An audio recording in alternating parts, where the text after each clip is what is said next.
Hi అండి, welcome back to my channel. ఈరోజైతే మేము ఫ్యామిలీ మొత్తము ఇండియా గేట్ రెస్టారెంట్కి అయితే వెళ్తున్నాము. ఈ ప్లాన్ అయితే మా హస్బెండ్ వేశారు. చాలా రోజులైంది కదా బయటకు వెళ్దామని చెప్పి. ఇంకా ఆఫీస్ నుంచి ఆఫ్టర్నూన్ వస్తాను, మీరు రెడీ అయ్యి ఉండండి, 1కి అలా వస్తాను అని చెప్పారు. బట్ లేట్ అయిందని కొంచెం వర్క్ ఉండి లేట్ అయిందని చెప్పారు. ఈ లోపు అయితే నిద్రపోయి లేచాము. అందుకే జున్ను నేను అందరం కొంచెం నిద్ర మబ్బుగా ఉన్నాము. ఇక్కడ పెట్రోల్ అయితే మనమే పెట్టుకోవాలి. ఇంకా వేరే వాళ్ళు పెట్రోల్ పోసే వాళ్ళు అయితే ఉండరు. మనమే పెట్రోల్ పోసుకొని మనమే అక్కడ స్కానర్ ఉంటుంది, పే చేసి రావాలి. బన్ను అయితే ఫుల్ హ్యాపీగా ఉన్నాడు బయటకు వెళ్తున్నామని. కావాలని మేము బ్యాగ్ కూర్చోబెట్టడం అలవాటు చేసాము పిల్లలకి. ఇక్కడ అందరూ అలాగే కూర్చోబెడతారు, అలా అలవాటు చేసాము. బాగానే కూర్చుంటున్నారు, ఏడవట్లేదు.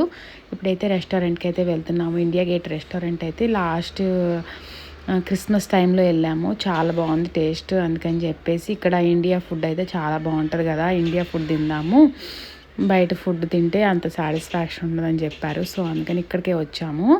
ఇంకా నేను కార్ పార్క్ చేస్తాను, మీరు వెళ్ళి కూర్చొని ఆర్డర్ ఇవ్వండి, నేను వచ్చేస్తాను అన్నారు. నేనైతే పిల్లల కోసం అయితే చికెన్ లాలీపాప్స్, ఫ్రాన్స్ 65 అంటే వాళ్ళిద్దరికి ఇష్టము. రైస్ ఐటమ్ అయితే బయట పెట్టినా తినలేరు వాళ్ళు. సో అందుకని వాళ్ళిద్దరికి ఇష్టమైంది అయితే ముందు ఆర్డర్ చేశాను. వాళ్ళిద్దరు తింటూ ఉంటారు. ఇంకా మా హస్బెండ్ వచ్చాక బిర్యానీ ఆర్డర్ ఇద్దామని చెప్పి అనుకుంటున్నాను. ఇంతలోకి వచ్చారు మా హస్బెండ్. వచ్చి juice, strawberry juice and mushroom నాకు ఇష్టము, సో మష్రూమ్ కూడా ఆర్డర్ ఇచ్చారు. ఇంకా బిర్యానీ కూడా ఆర్డర్ ఇచ్చుకున్నాము. మేమందరం ఫుల్గా హ్యాపీగా తినేసి ఈరోజు అయితే టైం స్పెండ్ చేసాము నలుగురము. డే అంతా ఈవినింగ్ వరకు స్పెండ్ చేసి ఈవినింగ్ వెళ్ళేసి ఇంకా నిద్రపోవాలంతే. ఇప్పుడు టైం వచ్చేసి 6 అయిపోయింది ఈవినింగ్. ఇంకా ఆఫ్టర్నూన్ అయితే ఫ్రూట్సే తిన్నాము నేను, జున్ను, బన్ను. ఇంకా ఇంట్లో అయితే లంచ్ అయితే ప్రిపేర్ చేయలేదు, ఎందుకంటే ప్రిపేర్ చేసి పెట్టానంటే 4కి మళ్ళీ తినలేమని. అంతే అండి బ్లాగు. బాయ్. Please subscribe.